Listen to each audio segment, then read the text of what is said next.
வணக்கம் நண்பர்களே. எங்கள் ஊரில் உள்ள சுடுகாட்டோட நிலமையை பாருங்கள், எந்த நிலமையில் இருக்குங்க. மேலே பூரா டாப்பாக தனித்தனியாக நிற்கும். எப்போ இடிஞ்சு அந்த மேலே விழுந்து அமுக்கும் சொல்ல முடியாது, அந்த நிலமையில் இருக்குது.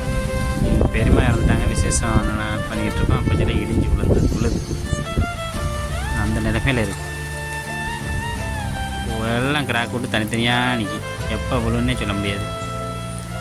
ஒரு நிழலுக்கு மொட்டை போடுறதுக்கோ நிழலுக்கு நிற்க கூட நிழலுக்கு ஒரு இடம் கூட கிடையாது.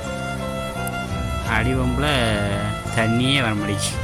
அடித்தே தொடக்கணும்னு அடிக்கிறத தவிர தண்ணி வர முடிக்க. அது இப்போ ஒரு வருஷத்துக்கு மேலே ஆகுது. வெளியிலேருந்து தான் ரெண்டாவது தண்ணி வாங்கி வச்சுருக்கு. வெளியிலேருந்து காசு கொடுத்து தண்ணி வாங்கி வச்சுருக்கு. இது எங்கள் ஊர் ஓடை. இதில் ஃபுல்லாக வேலியாக முளைச்சி கிடக்கு. தண்ணி இந்த ஓடை எவ்வளோ வீதியாக இருக்குது. அந்த சைடு பாருங்கள், ஃபுல்லாக மறைச்சி போயிருக்கு. இந்த அடி தண்ணி வந்துச்சுன்னா அப்படியே எங்கள் ஊர் உள்ளே ஏறிடும். எங்கள் ஊர் உள்ளே ஃபுல்லாக ஏறிடும்.